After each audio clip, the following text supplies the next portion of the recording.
On March 18, 1974, an unprecedented chapter in modern geopolitics came to a close. The 5-month oil embargo imposed by Arab oil-producing nations against the United States officially ended.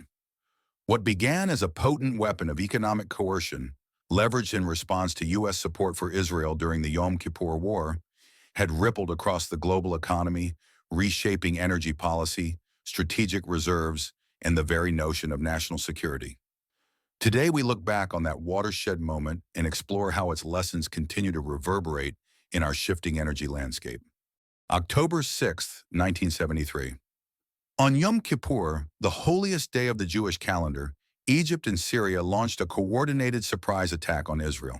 For the United States, this conflict immediately raised the stakes. With regional stability at risk and Cold War dynamics in play, Washington moved swiftly, dispatching arms and equipment to its ally. But in the oil-rich kingdoms of the Arabian Peninsula, that decision was perceived as a direct affront. Saudi Arabia, alongside Egypt, Syria, Kuwait, and other members of the Organization of Arab Petroleum Exporting Countries, OAPEC, resolved to translate their economic clout into political leverage. By late October, OPEC announced a total embargo on oil exports to the United States and other nations supporting Israel. Simultaneously, production cuts were enforced. No longer would petroleum flow freely. Instead, prices soared and supplies dwindled. The embargo was more than a stoppage of barrels. It was a declaration that energy had become a formidable instrument of diplomacy.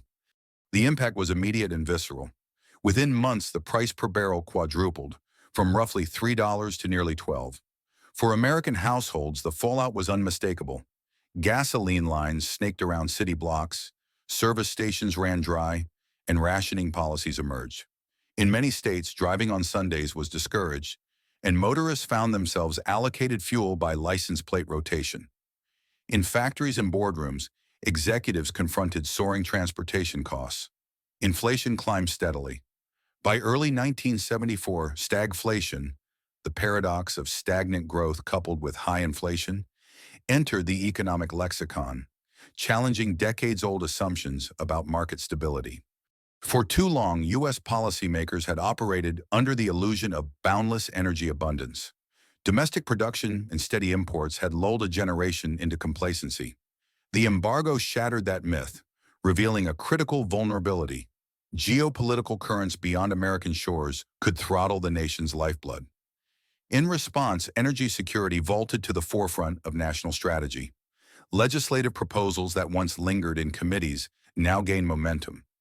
The concept of a strategic petroleum reserve, an emergency stockpile, rapidly transitioned from theory to law.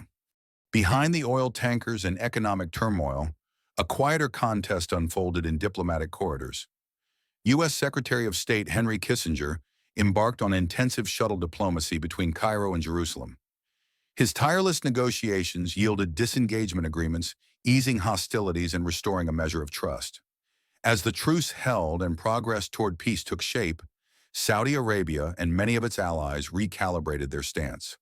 On March 18, 1974, they announced the embargo's end, though Libya and Syria held out, a reminder of the region's lingering fractures. In the embargo's wake, the United States moved swiftly to arm itself against future shocks. The Energy Policy and Conservation Act of 1975 created the Strategic Petroleum Reserve, bearing vast quantities of crude in underground caverns as a bulwark against supply disruptions. Simultaneously, the Corporate Average Fuel Economy Standards, CAFE, mandated improved mileage for new vehicles, accelerating the shift toward fuel efficiency. Nationwide speed limits dropped to conserve gasoline, and research into alternative energy sources, from nuclear to solar and synthetic fuels, received unprecedented investment. Beyond U.S. borders, the embargo forever altered the global energy order.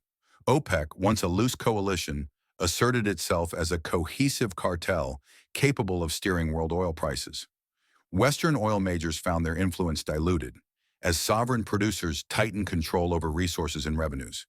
The era of cheap, easily accessible oil was over. Consumer nations began diversifying suppliers, forging strategic partnerships from Alaska to the North Sea, and later, the Caspian. Energy security became a shared global concern, prompting international dialogues on resource stability and market transparency. As we gaze forward, the echoes of 1973 to 74 resonate powerfully. Today's debates over critical minerals for batteries, semiconductor supply chains, and the transition to renewable energy mirror the dilemmas of half a century ago. The central tenet remains: no nation can afford to ignore the geopolitical underpinnings of its resource dependencies. Strategic reserves, while invaluable, cannot alone guarantee security. Diversification of supply, investment in domestic and renewables infrastructure, and resilient diplomatic engagement are equally vital. And above all, energy must be recognized not merely as a commodity, but as an axis of national power and global influence. The lifting of the Arab oil embargo on March 18, 1974, closed one chapter but opened another. It transformed oil from a quiet backdrop of industrial growth into a spotlighted protagonist on the world stage.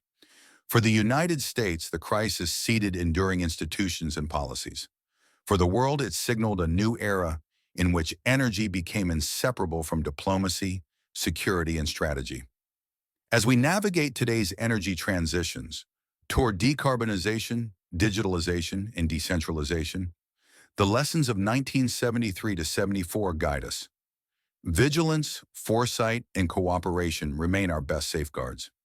In understanding the past, we equip ourselves to build a more secure, diversified, and sustainable future. Thank you for joining us on this exploration of energy's power to shape global affairs.